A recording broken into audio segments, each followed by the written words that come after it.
My name is Mackenzie Elliott. I'm 32, and I never thought I'd be filing theft charges against my own parents. For years, I prided myself on my perfect credit score and financial stability.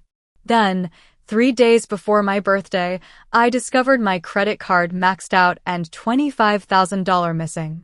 When I confronted my parents, Dad snapped, "The family needed it more," and Mom laughed, "You can celebrate alone. We had better plans." Their smug faces changed when I replied, "Then don't ever call me again." They never expected what I did next. Before I dive into this nightmare, drop a comment letting me know where you're watching from. Hit that like and subscribe button if you've ever had family members who felt entitled to your money. Trust me, what happens next in this story will show you exactly why setting boundaries with toxic family is the most important gift you can give yourself.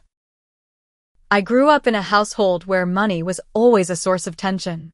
My parents, Diana and Frank Elliott, were what financial advisors would politely call poor money managers.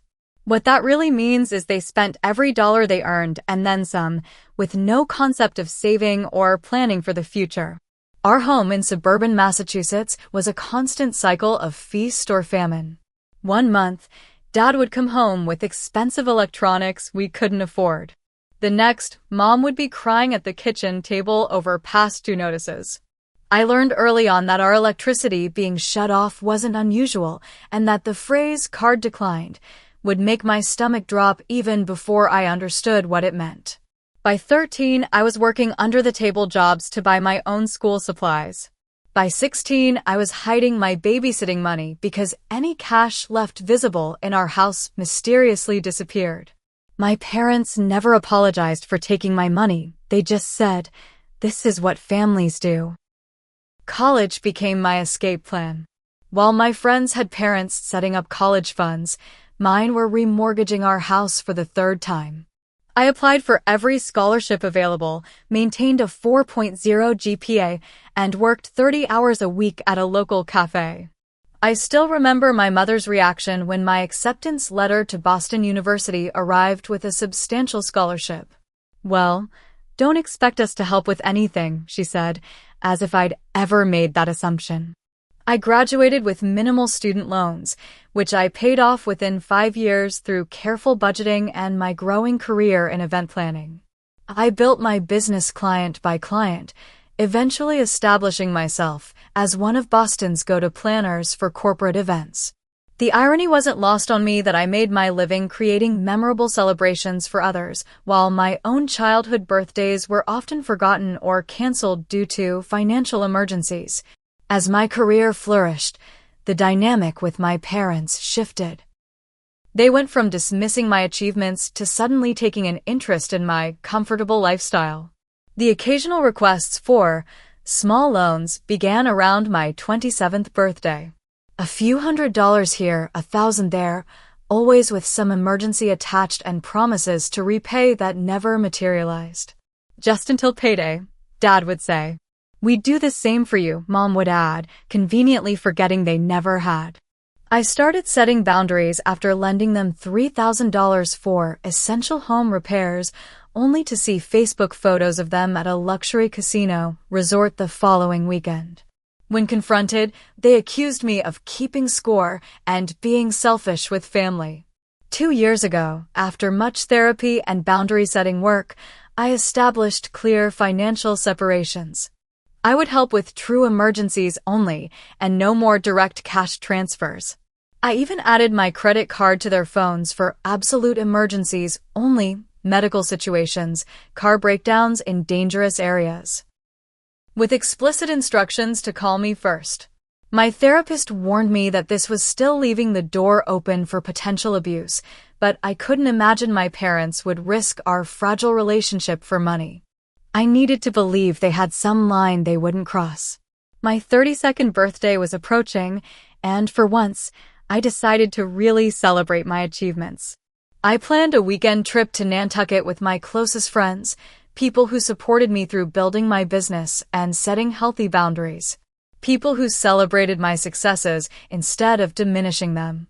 I'd been saving specifically for this trip, excited to create the kind of birthday memory I'd never had growing up. I had no idea that my parents had been watching my social media posts about the upcoming celebration, calculating exactly how much they could take from me while I was distracted with planning. I had no idea they saw my happiness as a resource to exploit rather than share. I didn't realize they were capable of stealing from their own daughter. The discovery happened on a Tuesday afternoon. I was finalizing reservations for my birthday weekend, confirming the oceanfront rental and booking a private chef for Saturday night. I reached for my premium rewards credit card, the one I'd worked so hard to qualify for, and logged into the account to check my available credit before making the final deposits.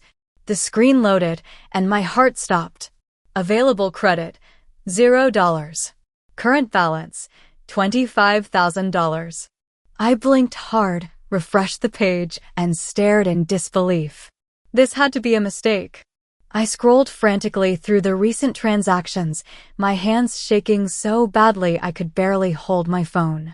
Nordstrom, $3,246.78. Best Buy, $4,189.53. Bass Pro Shops, $2,875.22. Ticketmaster, $1,698.50. Marriott Hotels, $4,782.90. Apple Store, $3,899.99. 3 restaurant charges totaling over $1,000. And dozens of smaller purchases, all made in the past week. None of these were mine. I immediately called the credit card company, my voice trembling as I reported unauthorized charges. The customer service representative asked for details about the last legitimate purchase I'd made. "Have you lost your physical card, Ms. Elliott?" "No, it's right here in my wallet." I see these charges were made with the physical card, not online transactions. That's impossible. My card is right here. Then the representative said something that made my blood run cold. The purchases were made at locations in Springfield. Our records show you have an additional card on this account registered to a Diana Elliott. Would that be correct? My emergency card. The one I'd added to my mother's phone digital wallet 2 years ago. Can you tell me when these charges started? I asked, already suspecting the answer. The first charge appears to be from Bass Pro Shops last Thursday, followed by last Thursday. The day after I'd posted about my birthday trip plans on Instagram, mentioning the budget I'd saved and how excited I was to finally treat myself. I hung up after disputing the charges and immediately checked social media. My mother had been unusually active. There she was, showing off a new designer purse with the Nordstrom bag visible in the background. Another post showed my father with high-end fishing gear outside Bass Pro Shops, grinning like he'd won the lottery. And the final confirmation, a smiling selfie of them both captioned, "Surprise vacation booked." Sometimes you just need to treat yourself. They had treated themselves. With my money. With the money for my first real birthday celebration. I felt physically ill. The room spun as I tried to process this level of betrayal. This wasn't just about the money, it was the calculated nature of it. They'd seen my happiness and decided to steal it. I tried calling them repeatedly. No answer. Texts went unread. They were deliberately avoiding me. That night, I couldn't sleep. Every time I closed my eyes, I saw the transaction list scrolling endlessly. $25,000. Money I'd worked hard for, saved carefully, built my credit score to earn. My hands shook as I made tea at 3 a.m., trying to calm myself enough to think clearly. By morning, my shock had hardened into something else, determination. This wasn't a misunderstanding. It wasn't a one-time mistake. This was theft, pure and simple, from the people who were supposed to protect me, not prey on me. I took the day off work, something I rarely did. I couldn't focus on planning other people's celebrations when my own had been so deliberately destroyed. Instead, I meticulously documented everything, screenshots of the transactions, Their social media posts flaunting their purchases, our text history showing they were ignoring me. Around noon, my phone buzzed with a text from my mother, enjoying your special pre-birthday week. Can't wait to hear about your trip. The audacity was breathtaking. They were pretending nothing had happened, perhaps hoping I wouldn't check my credit card until after my birthday weekend. By then, they probably planned to have some excuse ready, some family emergency that forced them to use my card. I didn't respond to the text. Instead, I got in my car and drove the 2 hours to Springfield. This wasn't a conversation for phone calls or texts. I needed to see their faces when they explained why they thought it was acceptable to steal $25,000 from their daughter. The drive to my parents' house gave me plenty of time to rehearse what I'd say. I practiced keeping my voice steady, presenting the evidence calmly, asking direct questions without emotional outbursts. I wanted to be rational and composed, everything they never taught me to be when facing conflict. Their house looked the same as always, modest ranch style with peeling paint and an unkempt lawn. Only now there was a brand new truck in the driveway that definitely wasn't there during my last visit. My stomach clenched. Another purchase on my dime? I knocked instead of using my key. This wasn't a family visit. This was a confrontation with people who had stolen from me. My mother answered, her surprise at seeing me quickly masked with an overly bright smile. Mackenzie, what a surprise. We weren't expecting you until after your big birthday trip. She hugged me as if everything was normal, as if she hadn't maxed out my credit card just days earlier. I remained stiff in her embrace. Is Dad home? I asked flatly. In the living room. Come in, come in. Want some coffee? The casual normality was surreal. I followed her into the living room where my father sat watching a sports game on a television that looked suspiciously larger than the one they'd had during my last visit. Look who stopped by, my mother announced cheerfully. Dad glanced up. Hey, kiddo. What brings you all the way out here? Thought you'd be busy with birthday planning. I remained standing, despite Mom gesturing toward the couch. I took a deep breath and pulled out my phone. I am here about my birthday, actually. Specifically about how I discovered my credit card is maxed out with $25,000 in charges I didn't make. The room went silent. My mother's smile faltered, but didn't completely disappear. My father's expression hardened almost imperceptibly. I spoke with the credit card company, I continued, my voice steady despite my racing heart. All charges were made on the emergency card I added to Mom's phone. For emergencies only. My mother laughed nervously. Oh, that. I was going to tell you about that.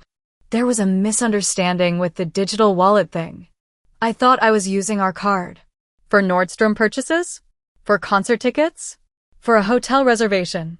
I scrolled through screenshots on my phone. And I suppose Dad also accidentally used the wrong card at Bass Pro Shops? And for the down payment on that new truck outside. My father shifted in his recliner, his jaw tightening. Look, we were going to sort it out. It's not like we weren't going to tell you. When? After you'd spent even more? After my birthday had passed and the trip I've been saving for was ruined. My mother's fake smile finally dropped. Don't be so dramatic, Mackenzie. It's just money. We needed a few things. $25,000 worth of things that you needed more than I needed my own savings? More than I needed to celebrate my birthday. About that, my father interjected, sitting forward. We were thinking your trip seems a bit excessive. All that money for just a weekend? That's irresponsible. The audacity left me momentarily speechless. They had stolen from me and were now lecturing me about financial responsibility. You stole from me, I said, my voice quieter now, which somehow made the words land harder. You committed credit card fraud. You stole $25,000 from your own daughter. My father's face flushed red. Now you listen here. We raised you. We put clothes on your back and food in your mouth for 18 years. If we needed to borrow some money. Borrow? I interrupted. You didn't ask. You didn't borrow. You stole. And apparently this isn't the first time. My mother's expression changed, suddenly wary. What do you mean? I pulled up another screen on my phone. The credit card company sent me a complete transaction history. There have been smaller charges over the past year. Hundreds here, 1,000 there. I always assumed those were my purchases since they were in local stores I shop at. But they weren't, were they? You've been stealing smaller amounts all along, hoping I wouldn't notice. Their silence confirmed it. I felt sick all over again. Why? I asked. Why would you do this to me? I've helped you when you needed it. I've given you money when you asked. Why steal from me? My father stood up abruptly, his face now deep crimson. The family needed it more, he snapped, voice rising. Your mother and I have been struggling while you're off planning fancy parties and taking luxury trips. What kind of daughter flaunts her money while her parents can barely make ends meet? I earned that money, I replied, fighting to keep my voice steady. Every dollar. I worked for it. I saved for it. It's mine to spend how I choose. My mother laughed then, a cold sound I'd heard many times growing up. Usually when dismissing my achievements or boundaries. You can celebrate alone, we had better plans, she said with a wave of her hand, showcasing a new manicure that had undoubtedly been charged to my card. That trip was selfish anyway. Family comes first, Mackenzie. We raised you better than that. In that moment, I saw them clearly for perhaps the first time in my life. Not as the parents who had failed me but tried their best, the narrative I'd clung to through years of therapy, but as people who genuinely believed they were entitled to everything I had. People who saw my success not as something to celebrate but as a resource to exploit. People who would never change. A strange calm washed over me. I straightened my shoulders and looked them both in the eye. Then don't ever call me again, I said quietly. They both stared at me, momentarily stunned by my tone. Don't be ridiculous, my mother finally said. You're overreacting. It's just money. We're family. Not anymore, I replied, turning toward the door. I've disputed the charges as fraud. The credit card company has opened an investigation. They have the evidence, including your social media posts showing off your purchases. My father stepped toward me, his expression suddenly anxious. Now wait a minute, Mackenzie. Let's not be hasty. We can work something out. There's nothing to work out, I said, my hand on the doorknob. You stole from me. You betrayed me. And you're not even sorry. Of course we're sorry you're upset, my mother said quickly. We should have talked to you first. But you're not sorry you did it, I finished for her. You're only sorry you got caught. I walked out, ignoring their calls behind me.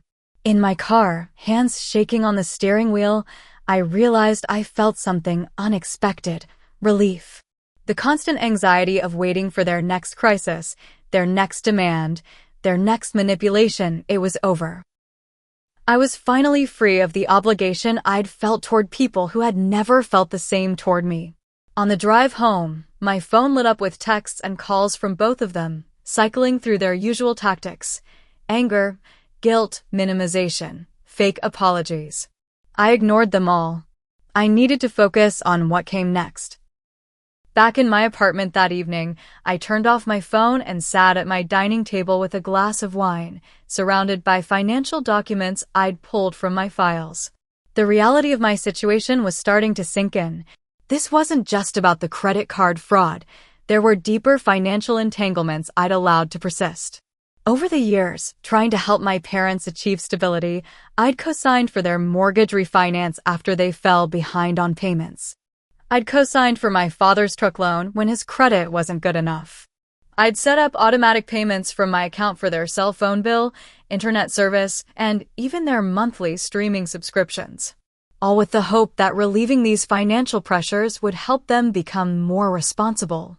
Instead, they'd taken my support as permission to spend even more recklessly. I thought about what my therapist, Dr. Abrams, had said during our last session. Sometimes the most compassionate thing you can do for someone is to stop protecting them from the consequences of their actions. At the time, I wasn't ready to hear it. I'd held onto the belief that I could somehow fix my parents' financial behavior if I just found the right approach, the right boundaries, the right combination of help and firmness. Now I realized how naive that was. As I reviewed the documents, memories flooded back. My 12th birthday canceled because they'd spent the money on a new entertainment system. My high school graduation dinner where they'd left me with a check because they'd forgotten their credit cards. The time my car needed repairs during college and they'd told me I was selfish for not taking the bus so they could use my emergency fund for a weekend getaway. It wasn't just this credit card theft. It was a lifetime of financial abuse disguised as family dynamics. I picked up a framed photo from my bookshelf. Me at my college graduation, standing between my parents, their proud smiles at odds with the comments they'd made earlier that day about how my scholarship must not have been that hard to get and how I shouldn't get too comfortable with academic success. Why have I kept trying? I asked the empty room, tears finally spilling over. Because they were my parents. Because I'd been conditioned to believe their approval was something I needed to earn over and over without ever quite succeeding. Because some part of me still hoped that one day they would be proud of me simply for who I was, not for what they could get from me. But that day wasn't coming. They had shown me exactly who they were, not just with this theft, but throughout my life. They would take and take until there was nothing left and still believe they were entitled to more. I wiped my tears and pulled out a notebook. It was time to make a plan, not from emotion but from clarity. I started listing every financial connection between us. 1. Mortgage cosigner. 2. Truck loan cosigner. 3. Cell phone plan. 4. Internet bill automatic payment. 5. Streaming services. 6. Emergency credit card access. 7. Joint bank account established when I was a teenager and used but still open. Next, I listed what I needed to do. 1. Contact credit card company. Follow up on fraud investigation. 2. Consult attorney about mortgage and truck loan liability. 3. Cancel all automatic payments. 4. Close joint account. 5. Change all passwords and security questions. 6. Set up credit monitoring service. 7. File police report for credit card theft. My hand trembled as I wrote the last item. Filing a police report against my own parents felt extreme, even now. But as Dr. Abrams often reminded me, my normal meter had been calibrated in an abnormal environment. What felt extreme to me was actually appropriate self-protection against a serious crime. I checked the time, nearly midnight. Most of these actions would have to wait until morning, but there were a few things I could do immediately. I reopened my laptop and began systematically changing passwords on all my accounts, removing payment information from any site where it was stored, and canceling the automatic payments I'd set up for their bills. For each action I took, I felt a strange mixture of guilt and liberation. The guilt was an old, familiar feeling, the voice in my head that said I was being selfish, that family helps family, that I should forgive because they were my parents. But the liberation was new and powerful, the knowledge that I was finally protecting myself, honoring my worth, refusing to be victimized any longer. By 2 a.m., I'd done everything I could for the night. I checked my phone one last time before bed. 17 missed calls and 32 text messages. I scrolled through them quickly. You're overreacting. We need to talk about this like adults. After everything we've done for you, you'll regret this when you calm down. Family doesn't abandon family. Not a single genuine apology. Not a hint of true remorse. Just manipulation, guilt-tripping, and attempts to minimize what they'd done. I turned off my phone completely and went to bed, more certain than ever about the path forward. Tomorrow would be difficult, but necessary. I was taking back control of my life, my finances, and my future. And ironically, it was the best birthday gift I could give myself. I woke up early the next morning with a clarity and purpose I hadn't felt in years. This wasn't about revenge in the traditional sense. I didn't want to hurt my parents or make them suffer. I just wanted to protect myself and establish consequences for their actions. If they experienced hardship as a result, It would be the natural outcome of their own choices, not my intention. First, I called my bank and scheduled an appointment with their fraud department. The representative was sympathetic but professional as I explained the situation. Unfortunately, we see this type of family financial exploitation more often than you might think, she said. We'll need you to come in and sign some paperwork, but we can freeze the joint account immediately. Next, I called the credit card company for an update on the fraud investigation. They confirmed they were proceeding based on my dispute and the evidence I'd provided. The representative explained that criminal fraud involving family members was complicated, but they had clear protocols. We've already reversed the charges temporarily while we investigate, she explained. You won't be responsible for the fraudulent charges once our investigation concludes. I felt a weight lift from my shoulders. At least my birthday trip wasn't completely ruined financially, though the emotional damage remained. My most difficult call was to an attorney who specialized in financial law. I'd found her through a recommendation from a client who had gone through a similar situation with an ex-spouse. When I explained my situation, she immediately recognized the seriousness. You need to address the mortgage and vehicle loan immediately, she advised. As a co-signer, you're legally responsible for those payments if they default, which seems likely given their pattern of behavior. She outlined my options, none of them simple. For the mortgage, I could petition to be removed as a co-signer, but it would require my parents' cooperation or a court order. Given their response so far, cooperation seemed unlikely. For the truck loan, you can notify the lender of the fraud situation, she continued. While it won't immediately remove you as co-signer, it creates a paper trail that can help if you need to take legal action later.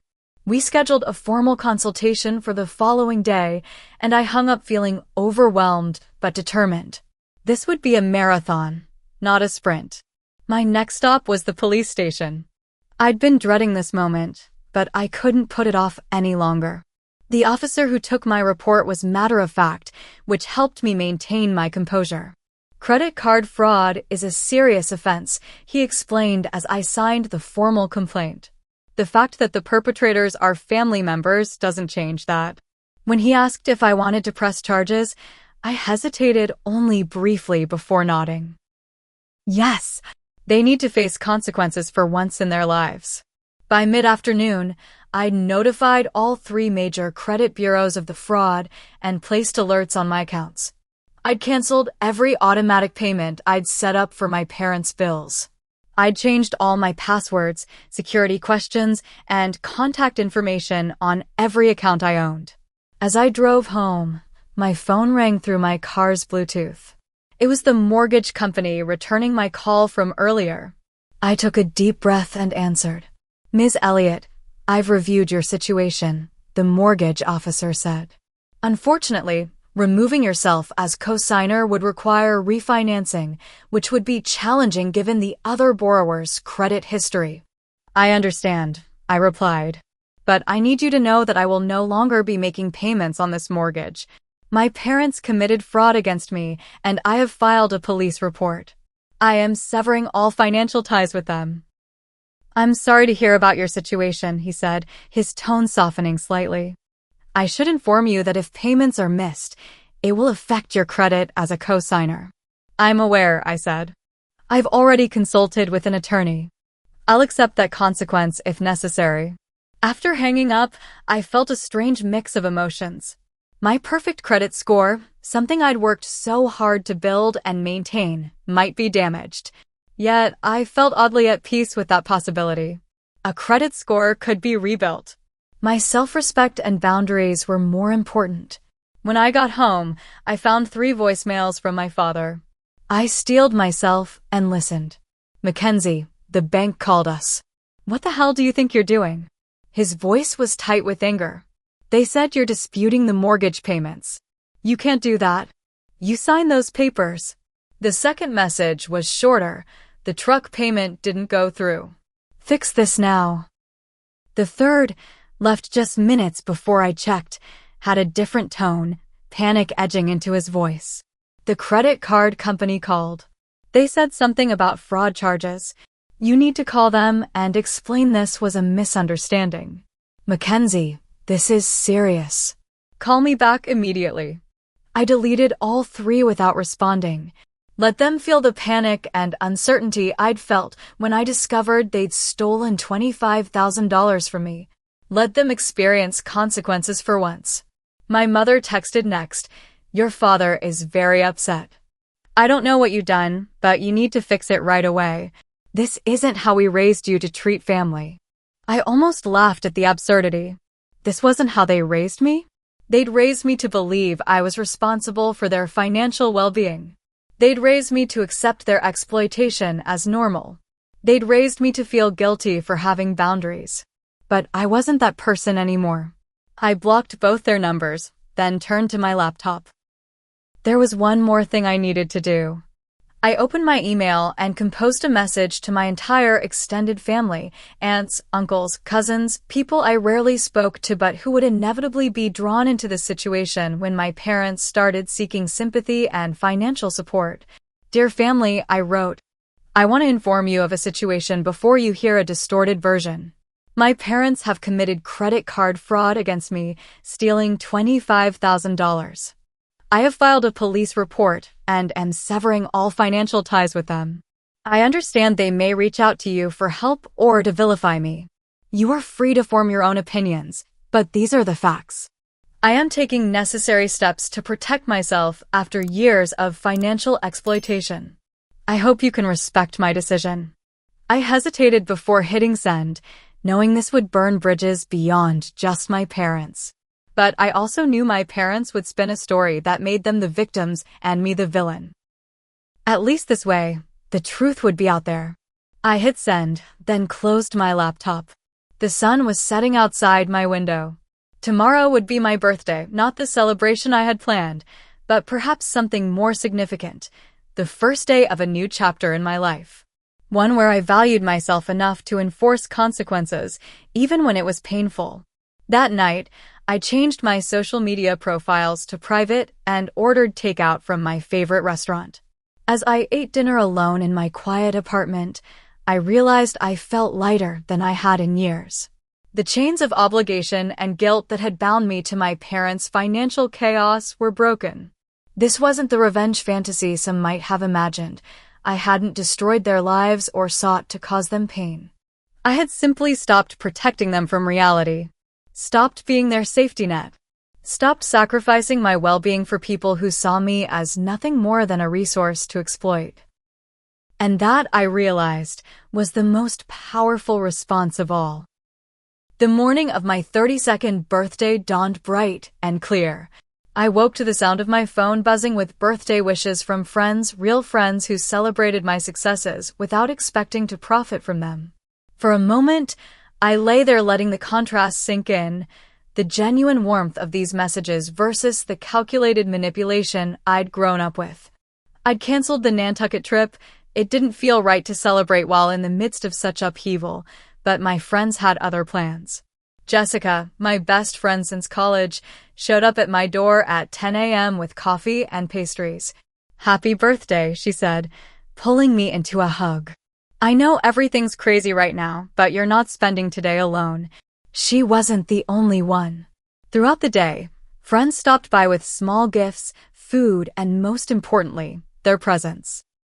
By evening, my apartment was filled with people who truly cared about me, who had organized an impromptu birthday gathering when they learned what had happened. To Mackenzie, Jessica toasted, raising her glass.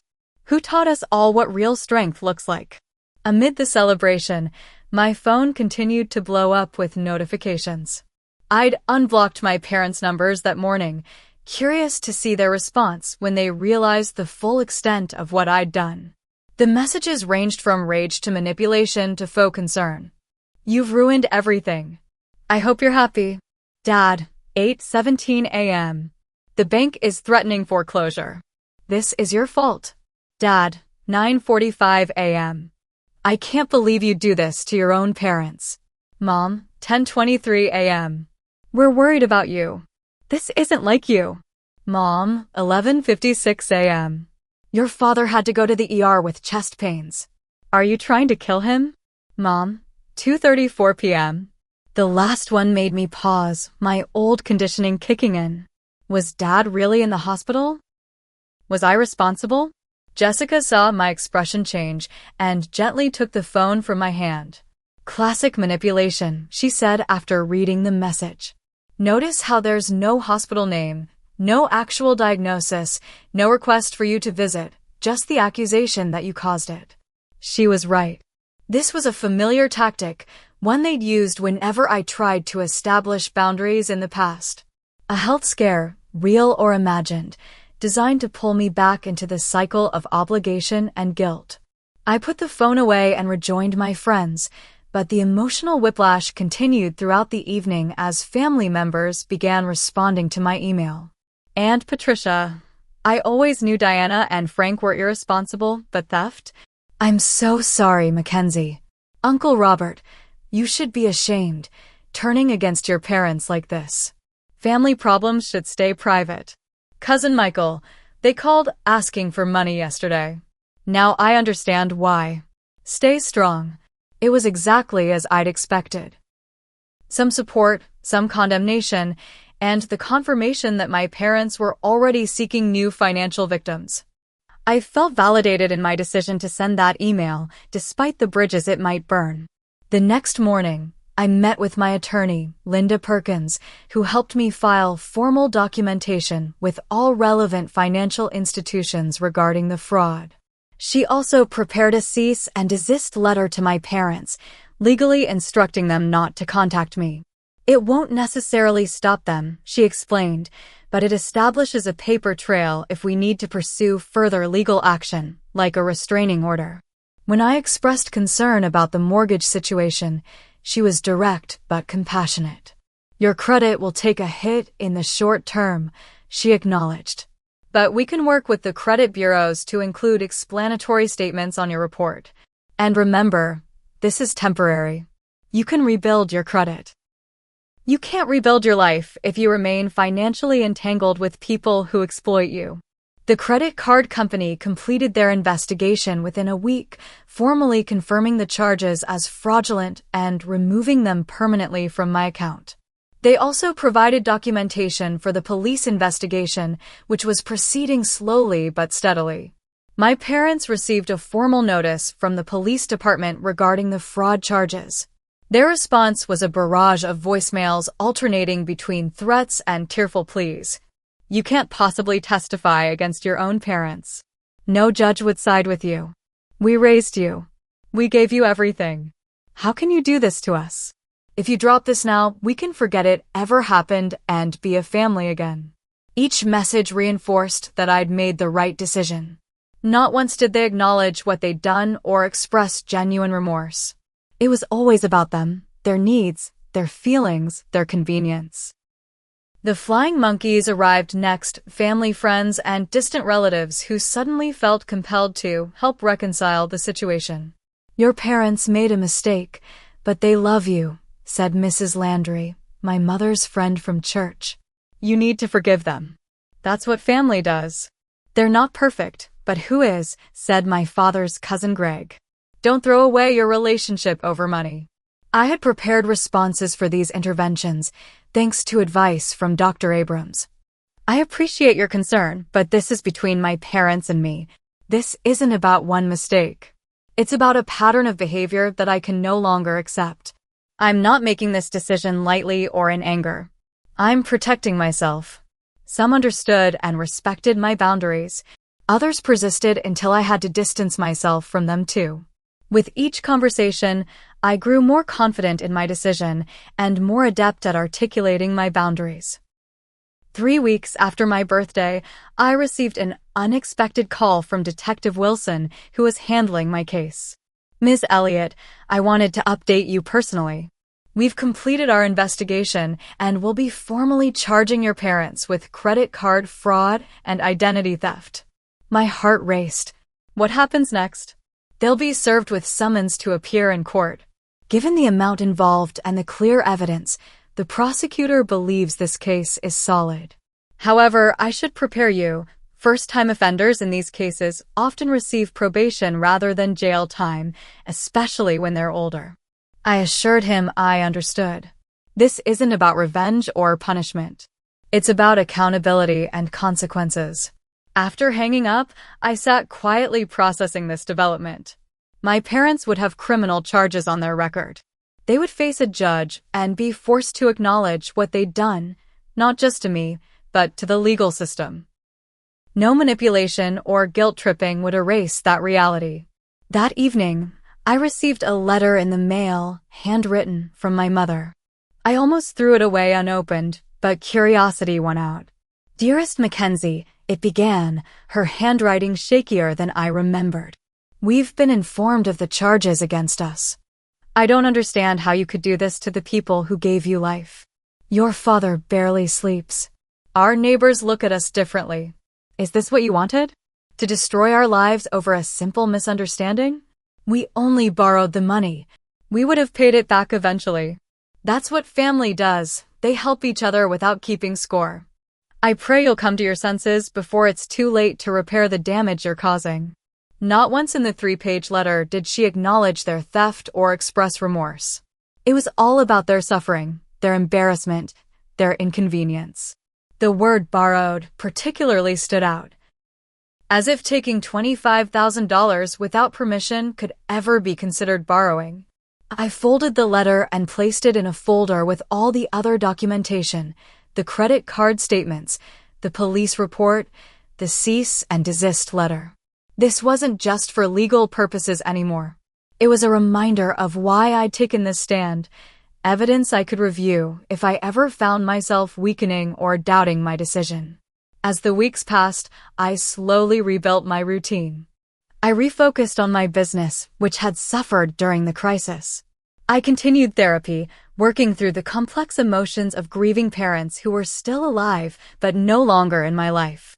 I began rebuilding my savings, accepting that my credit score would take time to recover, but knowing it would. Most importantly, I started redefining what family meant to me. Blood relation had never guaranteed me love, support, or respect. Those had come from the chosen family I'd built. Friends who showed up on my worst days, colleagues who celebrated my successes without envy, even clients who valued my work and treated me with professional respect. 6 months after my 32nd birthday, I received another call from Detective Wilson. "Ms. Elliott, I wanted to let you know personally. Your parents have accepted a plea deal. They'll serve 2 years of probation, pay restitution, and complete financial counseling." The judge was particularly firm about the counseling requirement. "Thank you for letting me know," I said, surprised by my lack of emotional response. I felt neither vindication nor sadness, just a quiet acceptance that justice, however imperfect, had been served. "There's one more thing," he added. Part of their plea agreement included a no-contact order. They are legally prohibited from contacting you directly for the duration of their probation. After hanging up, I walked to my window and looked out at the Boston skyline. 2 years of guaranteed peace. 2 years to continue healing, building boundaries, and creating a life defined by respect rather than exploitation. It wasn't the ending I would have written for my family story, but it was the beginning of a new chapter for me, one where I was the author, not a character in someone else's narrative. And for the first time in my life, I felt truly free. 1 year after that fateful birthday, I found myself standing on the deck of a rented beach house in Nantucket. The ocean stretched before me, vast and peaceful in the early morning light. I'd finally taken the trip I'd planned, not as a rushed weekend getaway, but as a full week of celebration with my chosen family. Jessica joined me on the deck, handing me a steaming mug of coffee. "Happy birthday, Mac." "Thanks," I said, smiling. "It feels good to be here." "You earned it," she replied. "This year hasn't been easy." That was an understatement. The past 12 months had been a journey through loss, healing, rebuilding, and ultimately, growth. The legal consequences for my parents had played out as expected. They completed their financial counseling requirement with apparent resentment, according to updates I received from the probation office. The restitution payments came regularly but were accompanied by notes, payment for your loyalty, or hope this buys your forgiveness. Until I requested they be sent directly to my attorney instead. My extended family had mostly retreated after the initial flurry of reactions. A few relatives maintained contact, expressing support for my boundaries. Others sided firmly with my parents, sending occasional messages about the importance of forgiveness and family loyalty. I responded politely but firmly to these, explaining that forgiveness was my personal journey and didn't require reconciliation or continued contact. My credit score had taken the hit my attorney predicted when my parents defaulted on their mortgage. However, with her help, I'd successfully petitioned to have explanatory notes added to my credit report detailing the circumstances. I'd also worked diligently to strengthen other aspects of my financial profile, and the damage was gradually healing. Professionally, I'd turned my experience into an unexpected opportunity. After sharing my story at a women's business luncheon, I was approached about developing financial empowerment workshops for young adults. These sessions focused on establishing healthy financial boundaries, recognizing financial abuse, and building security independently. What began as a side project was now becoming a significant part of my business model. Most importantly, I'd done the internal work necessary to process my parents' betrayal and my decision to cut ties with them. Dr. Abrams had guided me through the complex grief of family estrangement, the mourning not just for what I'd lost, but for what I'd never had in the first place, parents who prioritized my well-being over their desires. The beach house rental is ready whenever you are, Jessica said, interrupting my thoughts.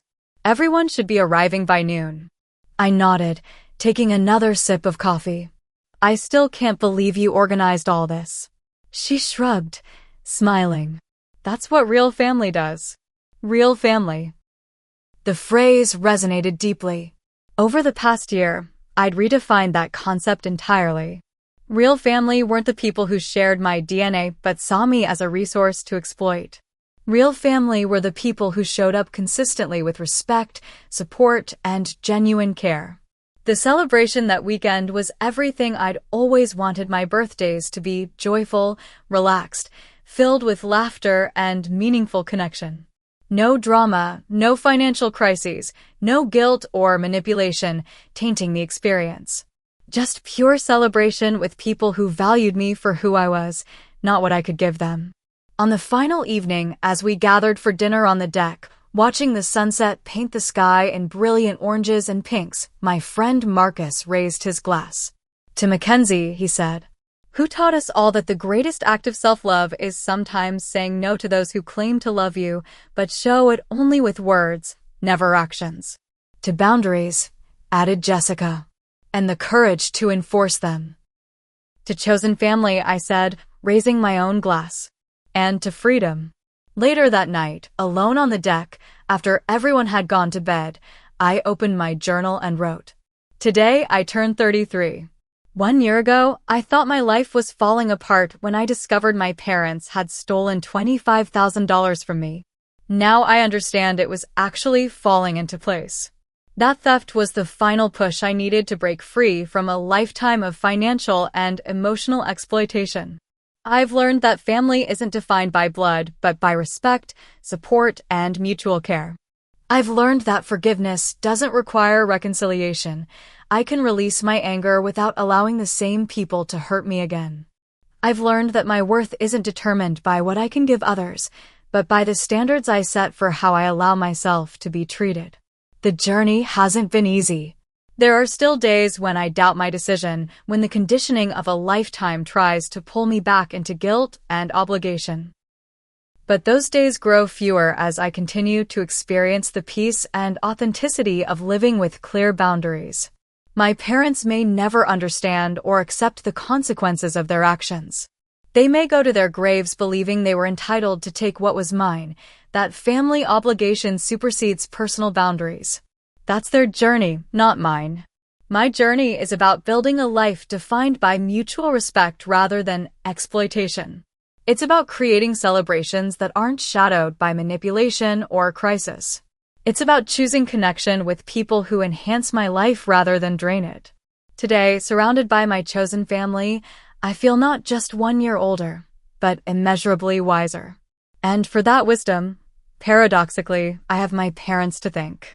Their betrayal was the catalyst for my liberation. In trying to take what was mine, they ultimately gave me the greatest gift, the permission to finally, completely, let them go. I closed the journal, feeling a profound sense of peace as I gazed at the stars above the ocean. The family I was born into had never been capable of giving me what I needed.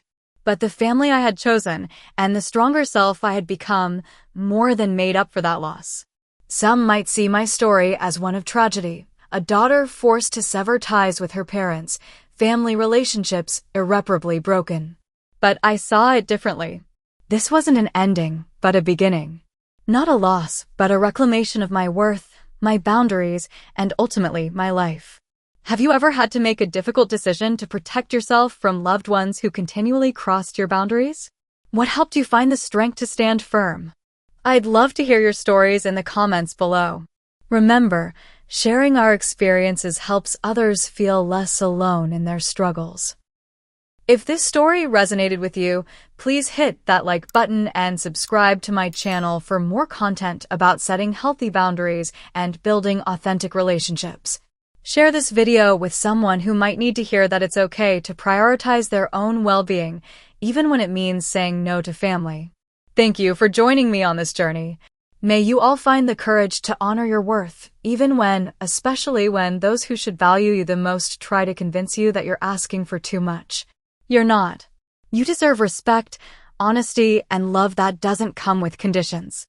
Never forget that.